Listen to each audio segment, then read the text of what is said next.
मौर्य साम्राज्य की स्थापना करने वाली तीसरी क्रांति, जिसे वंशीय क्रांति भी कहा जाता है, 322 ईसा पूर्व में हुई, जब चंद्रगुप्त मौर्य ने धनानंद का वध किया। यह मौर्य क्रांति पूर्वी भारत में हो रहे राजनीतिक परिवर्तनों की एक लंबी और जारी परंपरा का हिस्सा थी। इस कहानी का सार इस प्रकार है। बुद्ध के समकालीन बिंबिसार लगभग 545 से 493 ईसा पूर्व थे, जिन्हें पारंपरिक कथाओं के अनुसार उनके पिता ने 15 वर्ष की आयु में मगध के सिंहासन पर बैठाया। बिंबिसार के वंश के बारे में अधिक जानकारी नहीं है, हालांकि बाद के बौद्ध स्रोतों में उन्हें एक सम्मानित क्षत्रिय परिवार का बताया गया है। यह संभव है कि बिंबिसार के पिता एक छोटे राजा थे और किसी अज्ञात कारण से अपने पुत्र को राज्य सौंप दिया।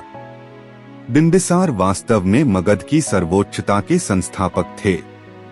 उनके समय में अंगराज्य का अधिग्रहण हुआ और मगध ने अपनी साम्राज्यवादी यात्रा शुरू की, जो मौर्यों के भारतीय साम्राज्य स्थापित करने पर पूरी हुई। बिंबिसार के पुत्र और उत्तराधिकारी अजातशत्रु लगभग 493 से 462 ईसा पूर्व ने विस्तार की नीति जारी रखी।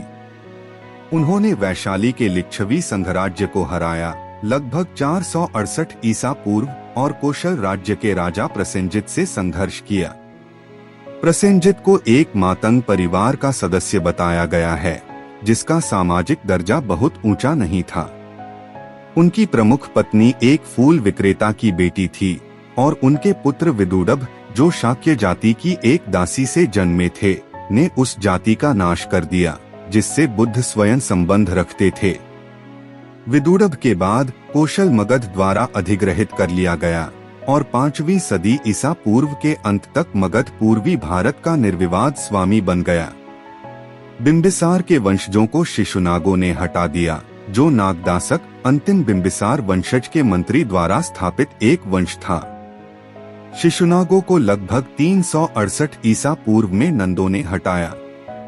नंद वंश के संस्थापक महापद्म नंद थे, जिन्होंने अपने करियर की शुरुआत एक दरबारी नाई के रूप में की थी। उन्होंने अपने मालिक की प्रमुख रानी के साथ प्रेम संबंधों के माध्यम से सत्ता हासिल की, प्रतिद्वंद्वी राजकुमारों की हत्या की और कई पुराने जनजातीय राज्यों को उखाड़ फेंका।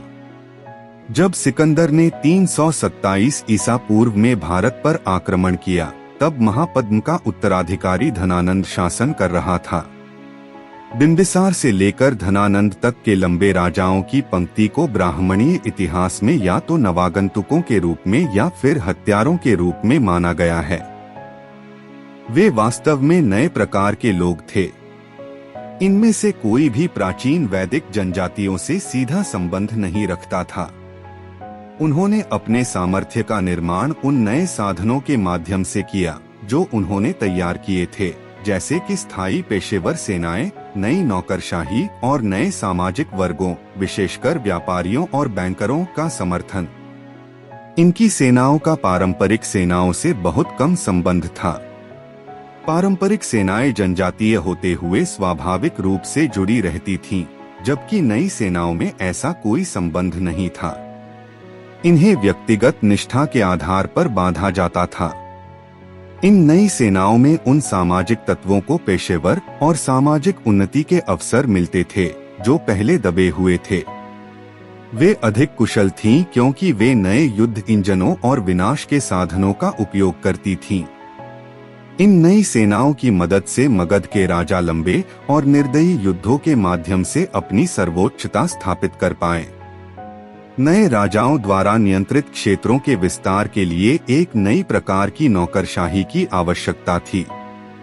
पुराने जनजातीय समाजों की सेवा उनके अपने जनजातीय तत्वों द्वारा की जाती थी, जो जनजातीय संबंधों के समर्थन से नौकरशाही कार्यों में चुने जाते थे। नए नौकरशाह व्यक्तिगत रूप से सक्षम थे और अपने स्वामियों की पूरी निष्ठा से सेवा करने की उम्मीद की जाती थी। मगध की नई और विस्तारशील शक्ति ने पेशेवर नौकरशाही के लिए कई अवसर प्रदान किए, जो नए राजाओं की शक्ति के समेकन में काफी मददगार साबित हुए। ये नए राजा स्थापित प्रतिष्ठित सामाजिक समूहों से नहीं थे। उनके लिए ब्राह्मणवाद का विशेष महत्व नहीं था। हालांकि उनमें से कुछ ने ब्राह्मणीय यज्ञीय अनुष्ठानों का संरक्षण कर इसे लुभाने का प्रयास किया।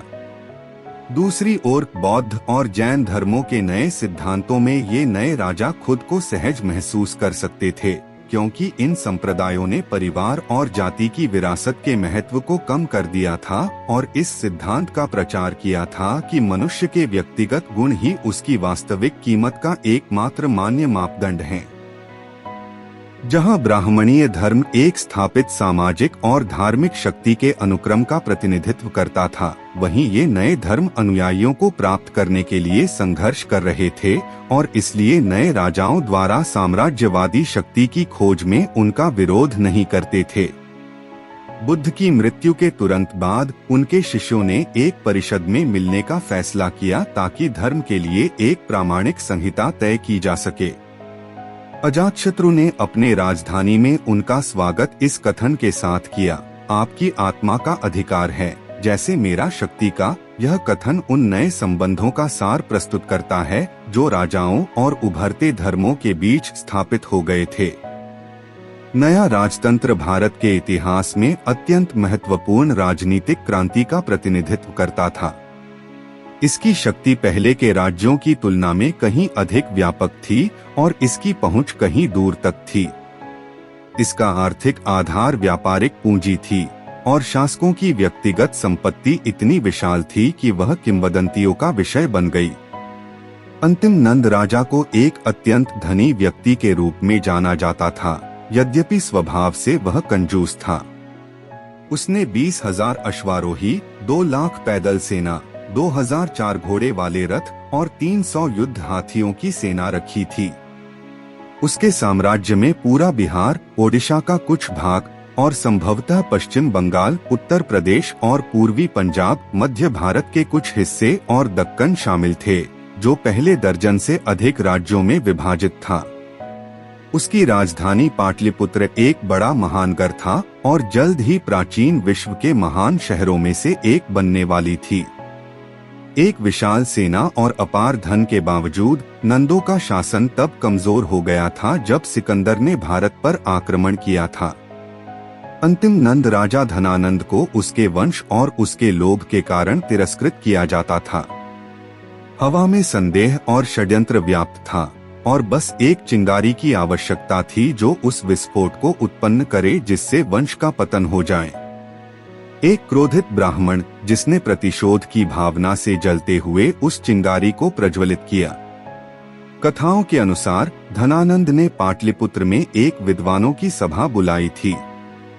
यह एक प्राचीन प्रथा थी जिसके अनुसार राजा विद्वता और दर्शन का संरक्षण दिखाने के लिए इन सभाओं में उपस्थित होते थे और योग्य विद्वानों को पुरस्कार देते थे।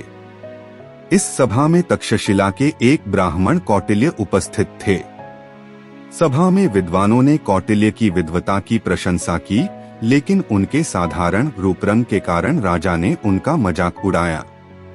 राजा के इस उपहास से क्रोधित होकर कौटिल्य ने नंद वंश के प्रति प्रतिशोध की शपथ ली और शहर से भाग गए ताकि वे उन शाही सैनिकों से बच सकें जिन्हें उस ब्राह्मण का पीछा करने का आदेश दिया गया था, जिसने राजा के खिलाफ सार्वजनिक रूप से श्राप देने का साहस किया था। कौटिल्य फिर जंगल की पगडंडियों पर निकल पड़े और एक खुले स्थान में एक लड़के को राजाओं और दरबार के खेल खेलते हुए पाया। कौटिल्य को वह लड़का पसंद आया। उन्होंने उसके परिवार के बारे में पूछताछ की और पाया कि वह एक अनाथ था जिसे एक वनवासी परिवार ने पाला था। यह लड़का चंद्रगुप्त मौर्य था। बौद्ध ग्रंथों में बताया गया है कि चंद्रगुप्त का जन्म एक छोटे सरदार के मरणोपरांत हुआ था, जो सीमा विवाद में मारा गया था। चंद्रगुप्त की माता ने अपनी सुरक्षा के लिए भागते समय उसे जंगल में रहने वाले एक परिवार को सौंप दिया था। वहीं जंगल की गहराइयों में चंद्रगुप्त का पालन पोषण हुआ।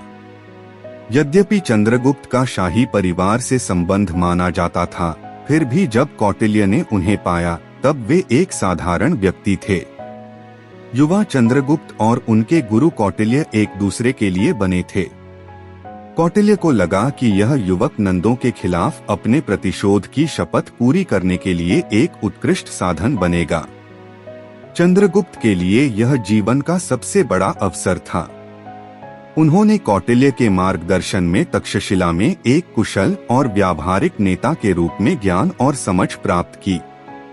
यूनानी विवरणों से पता चलता है कि जब सिकंदर की सेनाएं भारत में गड़गड़ाती हुई आईं, तो चंद्रगुप्त पंजाब में थे और भविष्य के मौर्य सम्राट की मुलाकात मकदूनियाई विजेता से हुई थी। यूनानी विवरणों में इस समय 327 से 326 ईसा पूर्व में उन्हें एक साधारण युवक के रूप में वर्णित किया गया है। इस प्रकार हम अनुमान लगा सकते हैं कि चंद्रगुप्त का जन्म लगभग 347 ईसा पूर्व हुआ था और संभवतः मगध में। यदि चंद्रगुप्त यूनानी आक्रमण का साक्षी थे, तो ऐसा लगता है कि उन्होंने अपनी टिप्पणियों से दो निष्कर्ष निकाले। पहला यह था कि पंजाब की जनजातियों में उत्कृष्ट योद्धा क्षमता थी और दूसरा यह कि भारतीय सेना के संगठन और युद्ध के तरीके पुराने थे और उन्हें पूरी तरह से बदलने की आवश्यकता थी। उन्होंने अपने निष्कर्षों का कुशलतापूर्वक उपयोग किया, पहले अपने लिए एक सेना बनाने में और फिर सिंहासन प्राप्त करने के बाद एक प्रभावी सैन्य तंत्र खड़ा करने में। जैसा कि हमने देखा है, भारत में यूनानी साम्राज्य का पतन तब शुरू हुआ जब सिकंदर भारत से वापस लौट रहा था। जस्टिन के अनुसार भारत, जैसे कि उसके गले से गुलामी का जुआ हटा दिया गया हो, ने उसके प्रशासकों को मार डाला था। यह संभव है कि यह विजित जनजातियों की स्वतःस्फूर्त स्वतंत्रता की आंदोलन था, जिसे चंद्रगुप्त ने अपनी क्रांति के लिए कुशलतापूर्वक प्रयोग किया। इस प्रकार मौर्य क्रांति संभवतः 325 ईसा पूर्व की शुरुआत में आरंभ हुई। चंद्रगुप्त ने अपने चारों ओर गणराज्यीय और राजतंत्रीय जनजातियों के तत्वों को इकट्ठा किया और मगध की ओर कूच किया। यह पहला प्रयास विफल हुआ प्रतीत होता है। फिर चंद्रगुप्त पंजाब की ओर लौट गए, अपनी सेना को पुनर्गठित किया और दूसरा प्रयास शुरू किया। उन्होंने संभवतः पंजाब पर अपना नियंत्रण मजबूत किया, नंद साम्राज्य के कुछ प्रांतों के प्रशासन और राजस्व को अपने अधीन किया और अंततः पाटलिपुत्र की राजधानी पर हमला किया। शहर पर कब्जा कर लिया गया और धनानंद को मार डाला गया। चंद्रगुप्त ने अपने बचपन के वनवास से एक लंबा सफर तय किया था। अब वह सम्राट बन चुके थे और नंद साम्राज्य के क्षेत्रों के उत्तराधिकारी थे।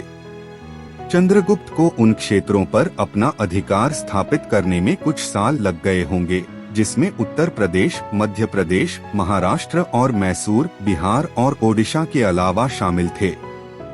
अब इन क्षेत्रों में पंजाब, गुजरात और सौराष्ट्र को भी जोड़ा गया। उत्तर पश्चिम में उनका सामना सिकंदर के सेनापति सेल्यूकस निकेटर से हुआ, जिसने 305 से 303 ईसा पूर्व के दौरान भारत में यूनानी प्रभुत्व को पुनः स्थापित करने का प्रयास किया था। यह प्रयास विफल हो गया और एक संधि के साथ समाप्त हुआ, जिसमें चंद्रगुप्त ने सेल्यूकस को 500 युद्ध हाथी दिए और यूनानी ने मौर्य सम्राट को अरखोसिया, कंधार, पारोपनिसाडे, काबुल और एरिया, हेरात और गेद्रोसिया, बलूचिस्तान के कुछ हिस्से सौंप दिए। नई स्थापित मित्रता को एक वैवाहिक गठबंधन द्वारा और मजबूत किया गया और मेगस्थनीज नामक एक राजदूत को पाटलिपुत्र के दरबार में भेजा गया। मेगस्थनीज 304 से 300 ईसा पूर्व तक पाटलिपुत्र में रहे और अपने व्यक्तिगत अवलोकनों के आधार पर अपनी पुस्तक इंडिका लिखी, जिसके उद्धरण प्राचीन भारत के बारे में शास्त्रीय इतिहासकारों की कृतियों में जानकारी के प्रमुख स्रोत बन गए। 304 ईसा पूर्व तक चंद्रगुप्त के अधीन एक विशाल साम्राज्य था, जो उत्तर में काबुल और कंधार से लेकर दक्षिण में मैसूर तक और पश्चिम में सौराष्ट्र से लेकर पूर्व में बंगाल के कुछ हिस्सों तक फैला हुआ था। गरीबी और अज्ञातता में पलेबढ़े चंद्रगुप्त अब पाटलिपुत्र के भव्य शहर में वैभव और शान में रहते थे। जैसा कि मेगस्थनीज ने इसका वर्णन किया है, यह शहर 9.1/9 मील लंबा और 1.5 मील चौड़ा था। यह सोन और गंगा नदियों के संगम पर स्थित था और इसके चारों ओर एक 60 फीट गहरी और 200 गज चौड़ी खाई थी, जिसमें छोटी नावों से पार किया जा सकता था। यह खाई सोन की जलधारा से भरी जाती थी, जिसमें शहर की गंदगी छोड़ी जाती थी। खाई के परे एक विशाल लकड़ी की बाड़ थी जो शहर की रक्षा करती थी। इस शहर में 64 दरवाजे और 570 बुर्ज थे, जिनसे हमलावरों पर तीरों की बौछार की जा सकती थी। यह शहर मुख्य रूप से लकड़ी से बना था। शहर के केंद्र में शाही महल स्थित था, जो एक सुंदर बगीचे में फव्वारों और मछली तालाबों के साथ था। यह महल सुसा और एक बाटाना के समान महलों से अधिक शानदार था। महल के स्तंभ सोने से मढ़े हुए थे और भीतर राज सिंहासन, राज्य गद्दियां और सोने, चांदी और तांबे के बड़े बर्तन बहुमूल्य पत्थरों से जड़े हुए थे। सम्राट के सार्वजनिक प्रकट होने के अवसरों पर एक अद्भुत धूमधाम का दृश्य देखने को मिलता था। सम्राट को एक सुनहरी पालकी में लाया जाता था, जिसके चारों ओर मोतियों की लड़ियां लटक रही होती थीं। उनका वस्त्र सोने और बैंगनी रंग के धागों से कढ़ाई किया हुआ होता था और उनके आगे धूपदान लेकर सेवक चलते थे। सम्राट के पीछे सशस्त्र पुरुष चलते थे और उनकी निकटतम अंगरक्षक सशस्त्र महिलाएं होती थीं। सम्राट का सबसे प्रिय शौक शाही शिकारगाह में शिकार करना था। सेवक चारों ओर से शिकार को घेरे रहते थे और एक मंच से राजा तीर छोड़ते थे। छोटे सफर के लिए वे घोड़े की सवारी करते थे, लेकिन लंबी यात्राओं के लिए वे हाथियों द्वारा खींचे गए रथ में बैठते थे। महल सभी आगंतुकों के लिए खुला था और राजा अपने दिन का एक बड़ा हिस्सा सार्वजनिक मामलों में ध्यान देने और न्याय करने में बिताते थे। चंद्रगुप्त के पारिवारिक जीवन के बारे में बहुत कम जानकारी है। हमें यह पता है कि उनका कम से कम एक पुत्र था, बिंदुसार, जो उनका उत्तराधिकारी बना। यदि कौटिल्य की परंपराओं पर विश्वास किया जाए तो चंद्रगुप्त ब्राह्मण धर्म के कट्टर समर्थक रहे होंगे और उसके अनुसार निर्धारित सभी धार्मिक अनुष्ठान किए होंगे। लेकिन जैन परंपरा एक अलग निष्कर्ष प्रस्तुत करती है। हमें बताया जाता है कि अपने जीवन के अंतिम समय में चंद्रगुप्त एक जैन संत भद्रबाहु के साथ दक्षिण गए और जैन रीति के अनुसार उपवास कर अपनी मृत्यु प्राप्त की। मैसूर के कुछ स्थान नाम इस परंपरा की प्रतिध्वनि को संरक्षित करते हैं। यदि जैन परंपरा सही है तो हमें यह मानना पड़ेगा कि चंद्रगुप्त ने अपने पद का त्याग कर दिया, हालांकि ऐसा करने का कोई वैध कारण नहीं था। उस समय उत्तर में एक महान अकाल का उल्लेख मिलता है, लेकिन यह शायद ही चंद्रगुप्त जैसे ऊर्जावान नेता को अपनी प्रजा के प्रति अपने कर्तव्यों से विमुख कर देता, विशेष रूप से एक संकट के समय। सबसे अधिक यह निष्कर्ष निकाला जा सकता है कि अपने परिवार के अन्य सदस्यों की तरह चंद्रगुप्त धार्मिक दृष्टिकोण से थोड़े भिन्न विचारधारा के थे और उन्होंने जैन धर्म जैसी किसी असंतुष्ट मत का समर्थन किया हो, जैसा कि उनके पुत्र और पोते ने बाद में किया था। उनका शासनकाल 24 वर्षों तक चला और उनकी मृत्यु लगभग 300 से 299 ईसा पूर्व हुई होगी। विशाल साम्राज्य का प्रशासन एक साम्राज्यवादी दृष्टिकोण और राजनीतिक कुशलता का प्रतीक था। साम्राज्य को कई प्रांतों में विभाजित किया गया था और कम से कम 4 प्रांतों के नाम ज्ञात हैं। राजा को मंत्रिपरिषद का सहयोग प्राप्त था और उनके पास एक विशाल स्थायी सेना थी। चूंकि हमें मौर्य शासन की चर्चा अशोक के संदर्भ में करने का अवसर मिलेगा, इसलिए यहाँ विस्तार से जाना आवश्यक नहीं है। इतना कहना पर्याप्त है कि प्रशासन दयालु और कुशल था। मेगस्थनीज का कहना है कि अपराध दुर्लभ थे। यह संभवतः सही हो सकता है क्योंकि यह समृद्धि का युग था और साम्राज्य के कुशल प्रशासन ने अपराध को दबाने में मदद की। मेगस्थनीज चंद्रगुप्त के शासन के तहत भारतीय जीवन का लगभग गीतात्मक वर्णन करते हैं, जब वे कहते हैं, यहाँ के निवासी पर्याप्त संसाधनों के साथ सामान्य कद से बड़े होते हैं और उनके गर्वपूर्ण स्वभाव से उनकी पहचान होती है। वे कलाओं में भी कुशल होते हैं, जैसा कि उन लोगों से अपेक्षित होता है जो शुद्ध वायु में सांस लेते हैं और सबसे उत्तम जल पीते हैं। और जहां भूमि की सतह पर सभी प्रकार के फलों की उपज होती है जो खेती द्वारा प्राप्त की जाती है, वहीं भूमि के नीचे विभिन्न प्रकार की धातुओं की बहुतायत में खदानें होती हैं, जिनमें सोना, चांदी, तांबा और लोहे की भरमार होती है, और यहाँ तक कि टिन और अन्य धातुएं भी मिलती हैं, जिनका उपयोग अन्य उपयोगी और अलंकरण वस्तुओं के साथ साथ युद्ध के उपकरणों और सज्जाओं के निर्माण में किया जाता है। इस समृद्धि का प्रतिबिंब लोगों की पोशाक में भी दिखाई देता था, क्योंकि धनी नागरिक फूलों वाले मलमल के वस्त्रों में सजते थे, जिन पर गहनों की कढ़ाई की जाती थी, और जब कोई महान व्यक्ति सड़क पर जाता था तो एक परिचारक उसके सिर के पीछे छत्र लेकर चलता था। गरीब लोग सफेद मलमल या लिनन के साफ कपड़े पहनते थे। साम्राज्य महान था और लोग प्रसन्न थे। इसी समृद्धि और वैभव में चंद्रगुप्त ने 24 घटनापूर्ण वर्षों तक शासन किया। उनकी उपलब्धियां अद्वितीय थीं। एक अनाथ के रूप में पलेबढ़े चंद्रगुप्त भारत के पहले और सबसे महान सम्राटों में से एक बने। वह एक महान सेनापति, एक कुशल प्रशासक और एक असाधारण व्यक्तित्व थे। भारतीय इतिहास के महान शासकों की श्रेणी में चंद्रगुप्त सबसे आगे खड़े होते हैं। इससे आगे की कहानी अगले भाग में है। और मजेदार कहानियां सुनने के लिए चैनल को सब्सक्राइब करें।